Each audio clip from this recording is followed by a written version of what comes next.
Hello guys!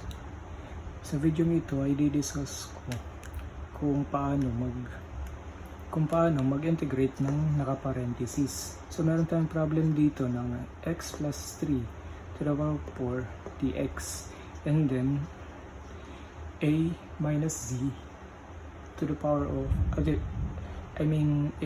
minus z cube dz. So, paano nga ba mag-integrate ng naka-parenthesis? Unang-una ay mag-u-sub tayo. U is equals itong x plus 3. And then, meron na tayong u, variable. So, ang gagawin natin ay apply na to sa formula u to the power 4 and du. So pwede na natin ma-integrate yung formula, and then u 4 plus 1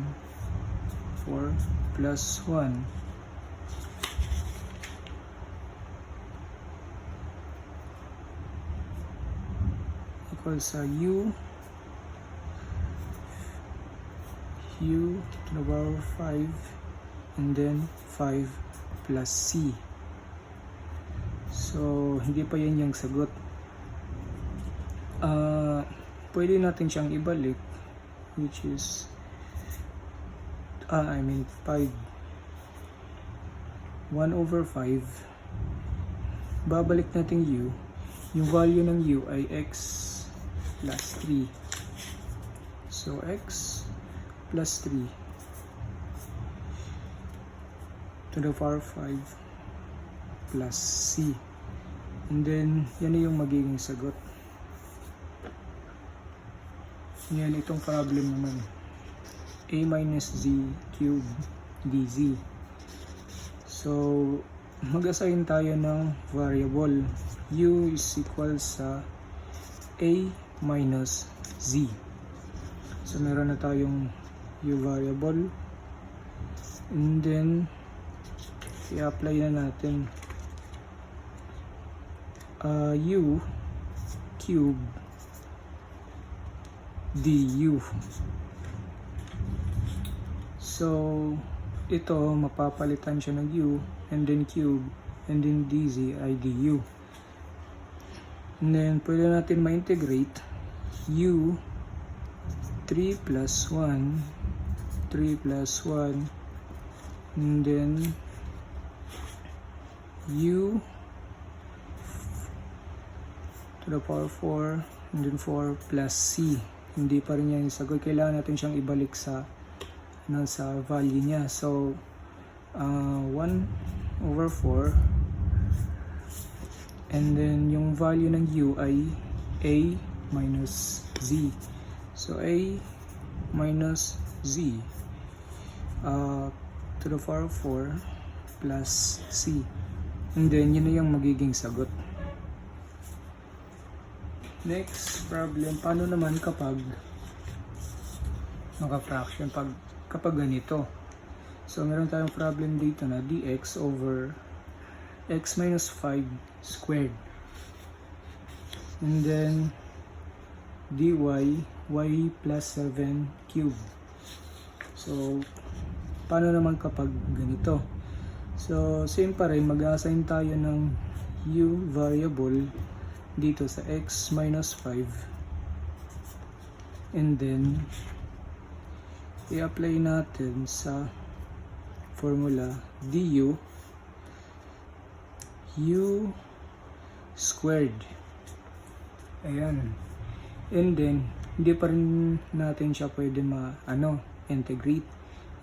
Kaya, ililipat natin siya sa taas. Yung denominator ay ililipat natin sa numerator. Magiging u negative 2.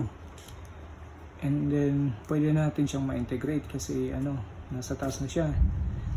U negative 2 plus 1, negative 2 plus 1, is equal sa u negative 1 plus c. And then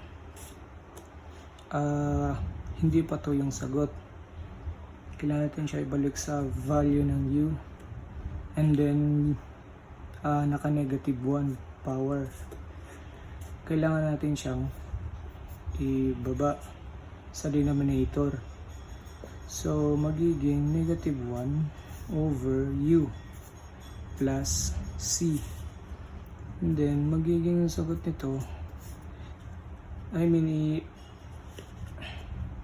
yung value ng u ay x minus 5.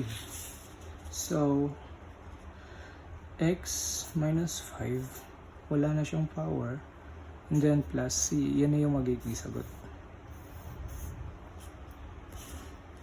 Next, dy over y plus 7. So paano natin siya ma-integrate?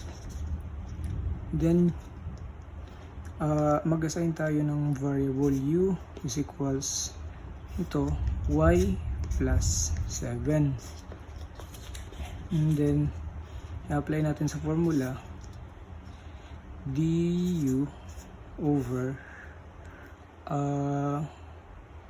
u cube. Yan. Bawal, hindi pa rin natin siya ma-integrate.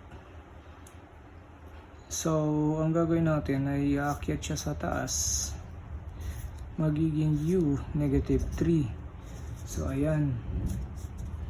And then, pwede na natin siya ma-integrate. So, u negative 3 plus 1. Negative 3 plus 1. So, sagot ay u negative 2. Negative 2 plus c. Hindi pa rin yung sagot, naka-negative power. So, ibababa natin to. And then, iaakyat natin tong negative sa taas. Magiging negative 1, 2, iniwan natin to, yung negative lang yung inakyat natin. And then, u squared plus c. So, ang magiging sagot ay negative 1, 2, yung value ng u ay y plus 7. So, y plus 7 squared plus c. And then, yan na yung magiging sagot. So, yan lang para sa ating video. Thank you.